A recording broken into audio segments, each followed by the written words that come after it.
Hello and welcome to another Tuesday Talk with Ruby Reese. My name is Killian. I'm co-founder at Ruby Reese and I will also be your host.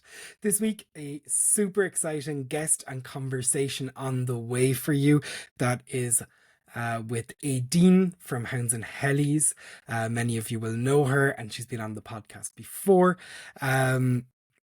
And Éadaoin's coming on to talk about loads of outdoor endeavours and, of course, mantrailing, her flagship topic, I guess.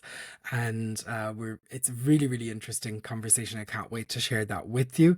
I suppose in chatting with Éadaoin and in hindsight now, I've been thinking an awful lot more about getting outdoors and doing things with Ruby, especially because the last couple of days and weeks in Ireland have been particularly strange weather-wise. We've had snow, we've had storms, we've had tail ends of hurricanes, we've had ice, lots and lots of wintry fun that I'm sure we're all looking forward to putting behind us and getting back outdoors and enjoying our forests and lakes and coastline with our dogs.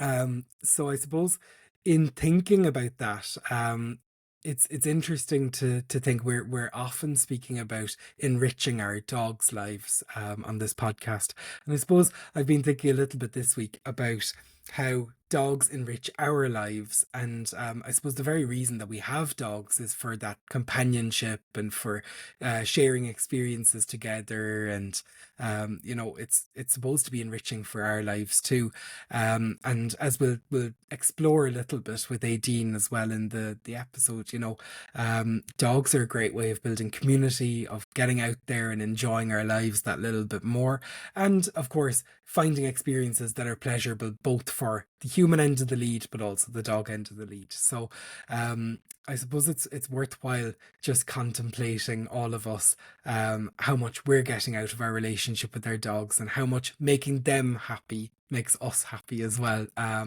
So it's always a really, really interesting time, and I suppose it's been a struggle for a lot of people as well over the past couple of weeks, being cooped up inside and not really loving going out in wind and rain and sometimes really dangerous weather conditions as well.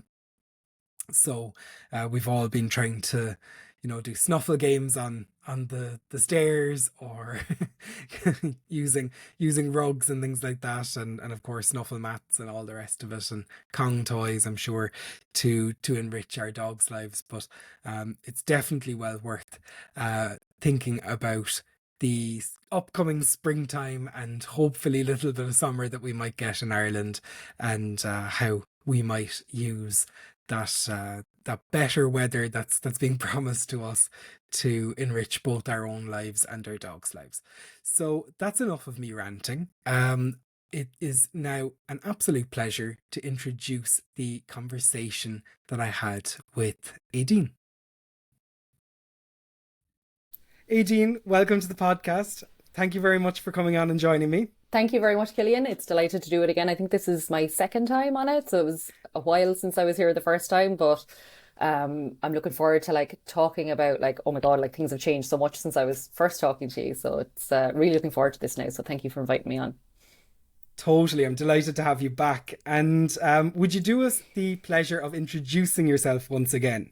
I'm rubbish at this. So I'm Éadaoin from Hounds and Helis. So Hounds and Helis are, I suppose, one of the providers of mainly man-trailing services in Ireland.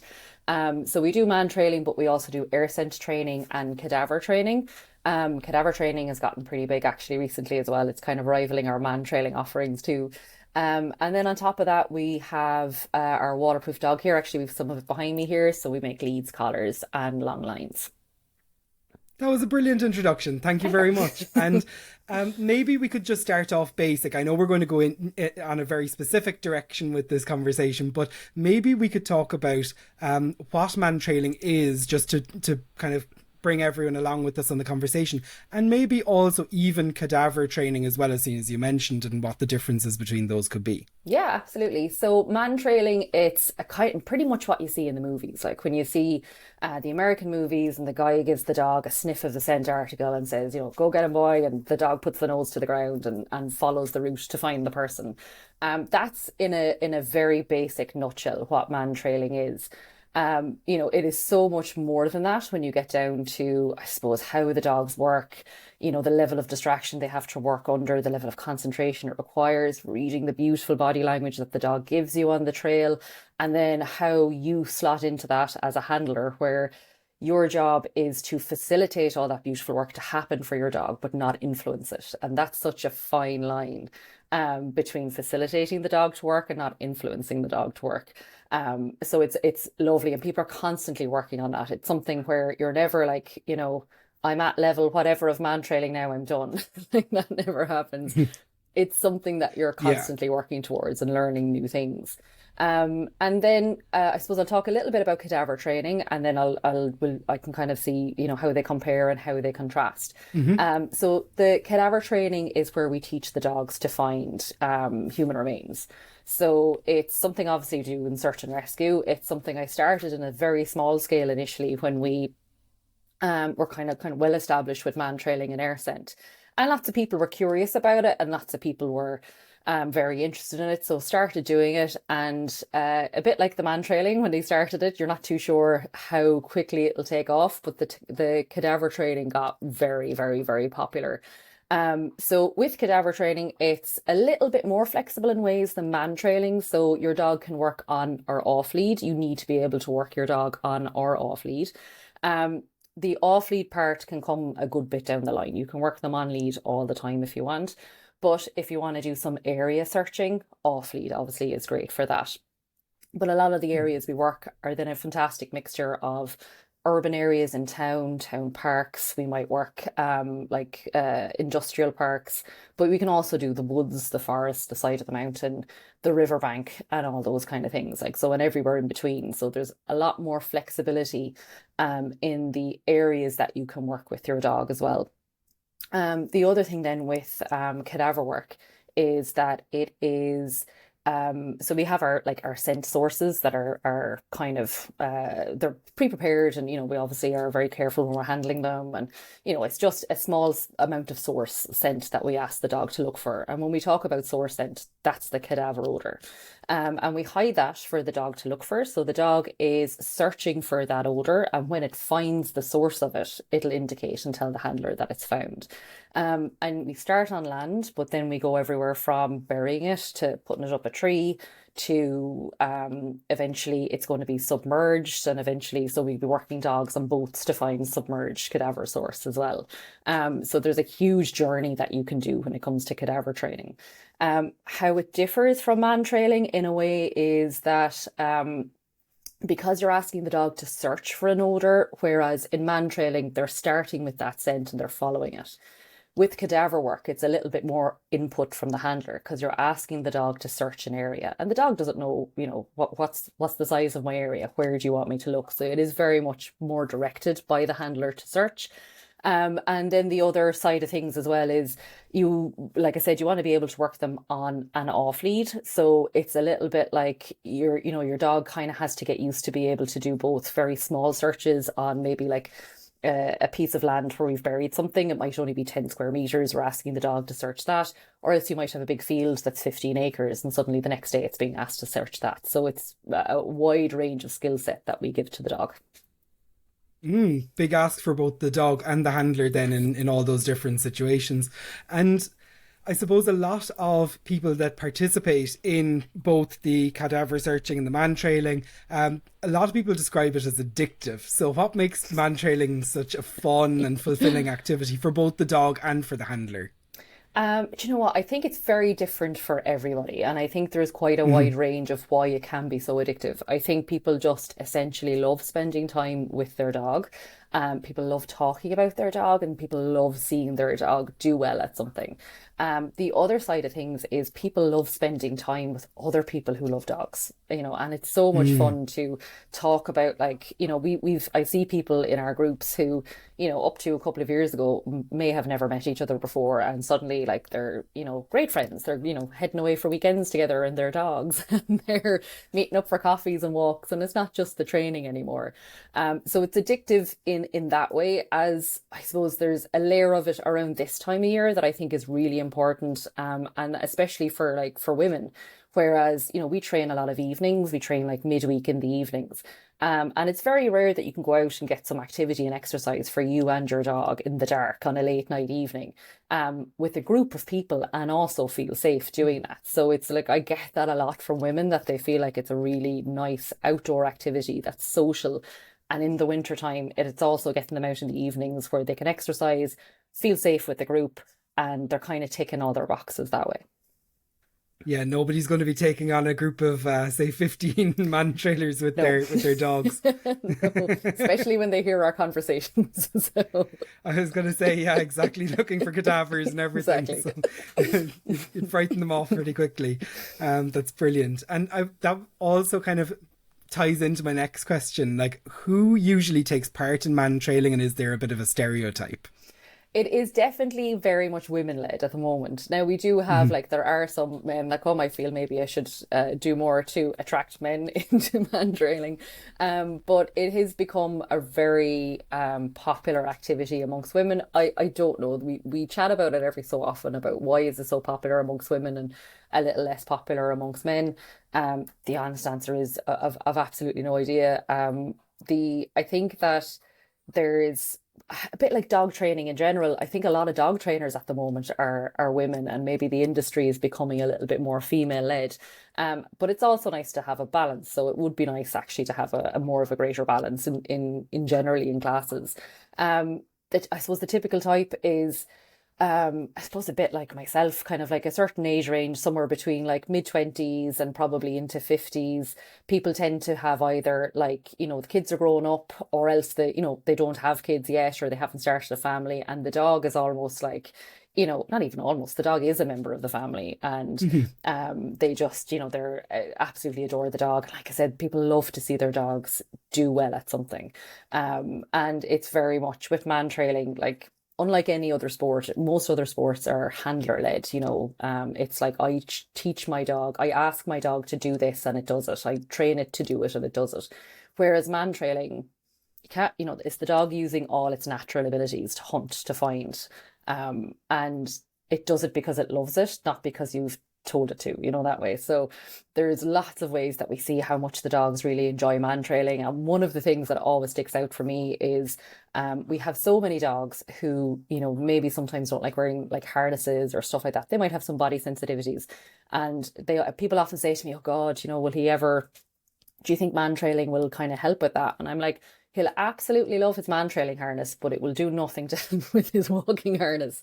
And that's what people see all the time, that, people pick up their man trailing harness at home and the dog goes bananas because they know what they're going to go do. They still enjoy their walks, but for some reason, sometimes the dogs don't enjoy the walking harness as much. So, the little things, when the dogs see you pick up the gear, the pots, the long line and all that, and they start getting so excited and jumping around the place.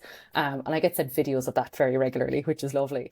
Then this is truly something that the dog enjoys doing. It's not just going through the motions for treats. Definitely. And I suppose, like you were saying, dogs really kind of break down the social barriers as well between, I suppose, strangers, let's say, that are beginning to take part in a group together. So it's lovely to then use the dogs and speak about the dogs kind of as Yeah. an icebreaker. It makes it so much easier. And going back to your point as well about it being very women led, I think you see this right across the dog community. We love to see it, of course, women leading the pack, but like you say, balance is lovely as well. So the men need to be brave and and participate more in the dogs' lives. You see it speaking to vets. There's vets all over TikTok laughing at when the difference difference between whether the man or the woman comes in with their dog. Yeah. The woman knows the full history and, you know, every medicine they've ever had and every treatment they've ever had. And the man typically comes in and doesn't even know what the name of the food is that they get. So not always the case, and we shouldn't stereotype too much, but it's very, very interesting. And I think men need to start putting up their socks a little bit as well in that front. But mantrailing also is a very outdoorsy activity, I suppose, in a way. So what kind of terrains and locations are best for mantrailing, would you say? It kind of depends a little bit on, I suppose, the handlers that you have and the dogs that you have in a particular class. So, with our introduction classes, we kind of keep our areas pretty much, you know, I have specific places that I do it because sometimes you don't know maybe the abilities of the handler, you know, you don't know. Some people, you know, they might have like their balance mightn't be good. They might have maybe some health conditions and stuff like that. And then the same with the dogs. You don't know, like a lot of the dogs I would never have met before, obviously, until they're at their intro.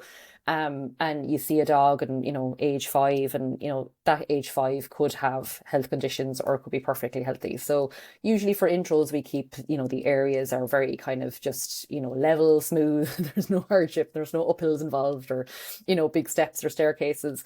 But after that, we pretty much just go with whatever the handlers and the dogs can do at that time. The beauty about mantrailing is you can set up trails differently in the same class for different people.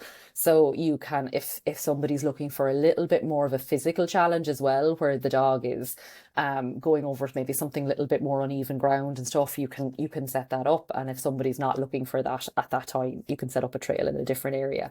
But in general, we can trail pretty much anywhere. We've done, you know, we can do the woods, we can do parks, the middle of town. I love urban trailing. I think urban trailing is something that is probably one of the greatest challenges the dog will come across. I think people shy away from it too much in the early days of training the dog. But because it is a little bit daunting, you know, urban trailing, it's all hard surface. The scent doesn't sometimes hold as well.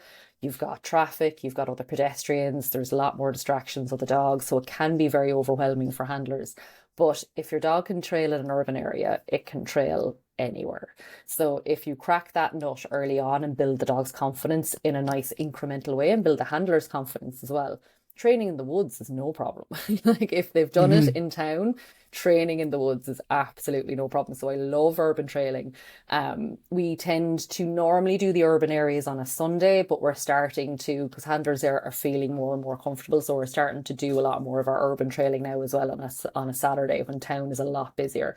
But then as well for the seminars and stuff around, they tend to be kind of all days of the week. So, and we've been in town, like in the middle of, like, say, Dungarvan on a Saturday, trailing with people who might have started in my reactive dog group maybe like 2 years ago, you know, who were out walking at 5 a.m. because they would want to meet other people or other dogs. And 2 years down the line, they're trailing through the middle of Dungarvan town on a Saturday at lunchtime, you know, through the main street to find someone who's hidden behind a door. Like, I think it's amazing. Like the transformation that you can have with these dogs is just amazing. Yeah, it's fascinating. And I totally get how that could actually be more of a challenge. In my mind, I was thinking, you know, the mountains will be more of a challenge, like with the rougher terrain and things like that. But of course, busy, kind of more urban environments are going to be way more challenging, especially when they're like busy and it's not, like you say, it's not 6 o'clock in the morning on a Sunday. It's, you know, Saturday at the peak busy time in a town. So that's definitely a challenge. But I can imagine a lot of people want to also connect with the great outdoors, I suppose, as well, in a way when you do get out into the more rural landscapes, right? Oh, absolutely. And there is such wonderful peace. Well, like when we go to the woods and we're the only people there and we're trailing with the dogs, it is genuinely so lovely. It's definitely more relaxing for the handlers. It's a little bit more relaxing for the dogs because there is less distraction to cope with. And then I suppose just the general, I suppose, vibes amongst people. Most people have been working Monday to Friday inside in the office, in town, or maybe working from home, stuck in front of the laptop. So being able to spend their off time, you know, out in the countryside with the dog, doing something they love with people that they really get on with, you know, that's just probably people's, like, it's almost like a holiday for people. And talking about holidays for people and getting away, you've got some interesting plans coming up for the year as well, don't you? Yeah, so this it's been something that it's kind of been on the back burner for the last couple of years. So I was really keen to do it last year, but there was just too much going on in the training calendar. So apologies, dog barking. So what we're doing this year are our training and camping retreats. So that's a really kind of it's been on my radar for so long, and I'm so delighted now that I'm finally getting to start them now this year. So with the training camping retreats, the vibe is kind of designed to be completely different to, any of the Mhm. seminars or the training days. So we want it to be a lot more social. We want it to be a lot more relaxing. We're not going to be as strict with time wise. We just want people to do that side of the stuff that they love that maybe they don't get to do as often at training, which is get people together, do some training so the dog gets exercise. The people are still, maybe learning something new, still getting to work on their skills with the dog. But that, the real social aspect of the evening, throw on a barbecue, order the takeaway from down the road or get it delivered, whichever people want to do. And then you're kind of sitting around the campfire with a few beers in the evening chatting. And that's the way that we're going to run these. It sounds brilliant, and it's like, getting an opportunity to go away with your dog and go to kind of a relaxing environment. And dog people are always lovely, Yeah. 99% of the time. Dog people, I'm going to put them in that stereotype box that dog people are lovely people. So nice. And it sounds like going out to a lovely scenic place would be ideal for kind of getting to know people and kind of building a bit of a community. And do you have some already scheduled coming up, or is that to be confirmed? Yes, so we've two scheduled to come up. So the we're going to have now. So I say two, sorry, I have three scheduled to come up. So we've one planned for April. April's going to be our first one. Another one planned for May. We're going to put another one on in the middle of the summer, in a private venue. So again, it's somewhere that we'll have to ourselves. We won't really have to worry too much. Because summer obviously in a campsite is going to be absolutely thronged. Even in Ireland these days, believe it or not, campsites. When I started doing a little bit of research and going to places to find out, there was some campsites and they were telling me like in the height of summer they could have 1,000 people on their campsite on a Friday or a Wow. Saturday night. And I was like, oh my God. And these were pet friendly campsites. And I was like, how Mm. do dogs cope with that level of activity? That sounds busier than like I was, town on a Saturday. So I was kind of wondering to myself, God, how the dogs cope with this. So the one that we have for July is actually in a private venue where we can camp there as well. And then the ones happening kind of after the summer when we get back into the off season, when it's going to be a little bit quieter at the campsites, we're still sorting the dates for those. But the April date, the May date, they're pretty much set in stone now, and we'll actually be starting to advertise them and open for bookings now in the next couple of weeks. Brilliant. And we'll obviously get the links out to those as well, as soon as we have everything sorted. And I suppose you mentioned a bit as well about, building that community. And I wonder, what role does teamwork play in, building bonds, I suppose, with other participants, and also handlers and their dogs as well? I suppose that's probably a key factor there, isn't it? Yeah, I think when you know the people around you are rooting for you at a training session, when everybody is kind of really wanting you and your dog to do well and thrive, I think that's the biggest builder of a community feel around you.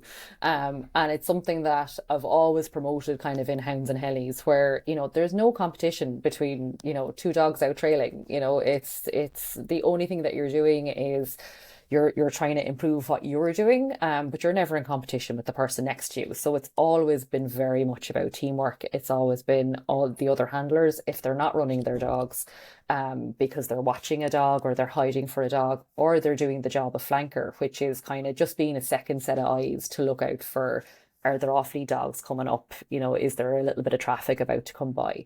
So even with one person trailing their dog on the trail, there's actually teamwork involved in that to make sure that that keeps going as a positive and safe experience for that dog and handler. And then it's just in general people, I suppose, looking out for each other when it comes to, I'll look after your dog there while, in the car while you're heading out to the bathroom and stuff like that. And those little things, people really appreciate them a lot. So the teamwork is definitely a big kind of a positive attribute within the world of man trailing, because everybody is genuinely rooting that everybody's dog does well. And they love, like, especially I see quite a bit of, somebody mightn't have seen another person's dog work in 3 months, and they see the change in them and they're like, oh my God, your dog is doing so well. I saw them, just after their introduction workshop, last July, and now here we are in the new year and the dog is looking so confident and, well done and stuff like that. So people really do root for each other, and it's the big thing that really kind of keeps people coming, is those good vibes.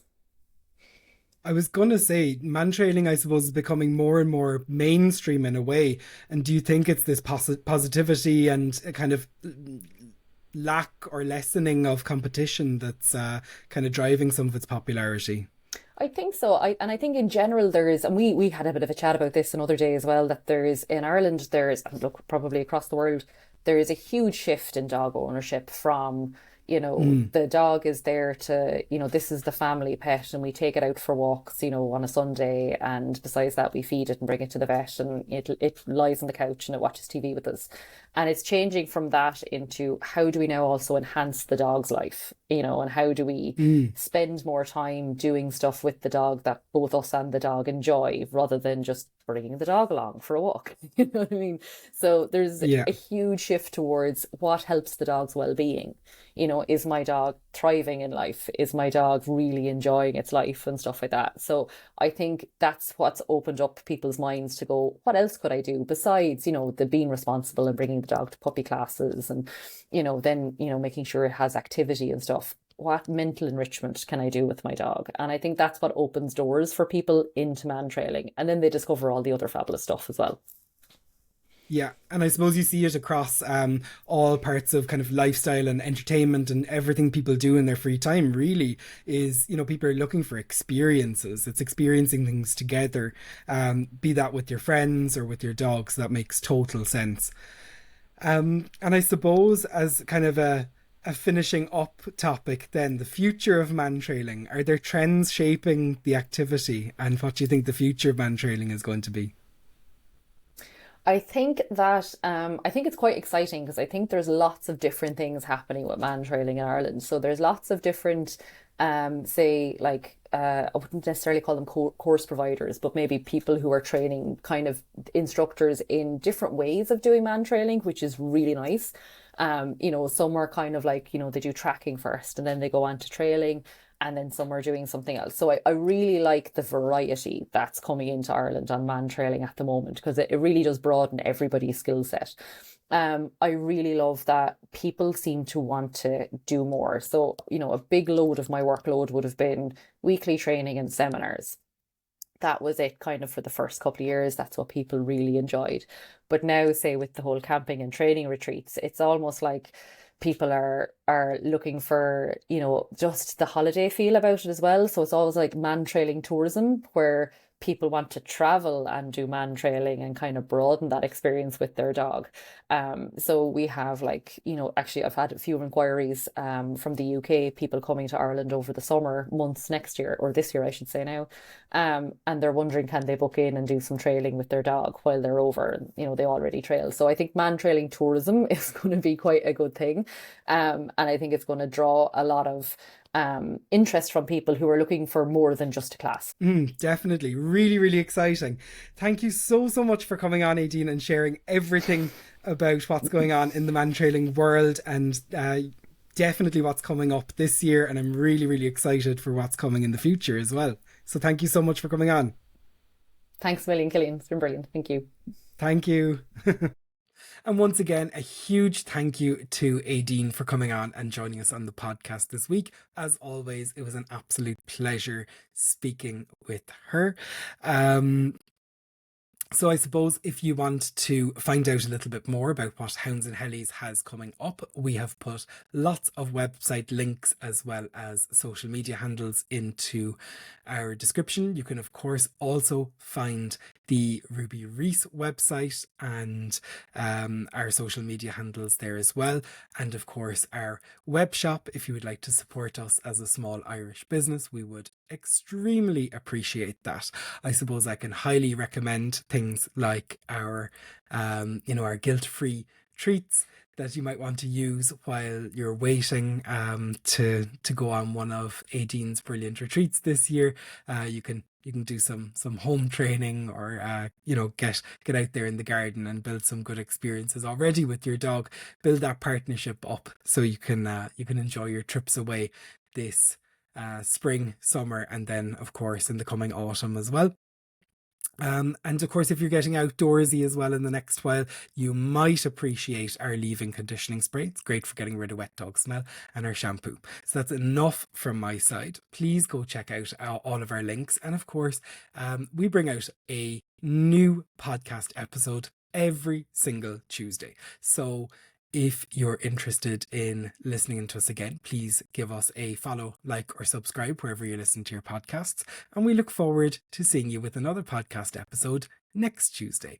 Thank you very much for listening in, and goodbye.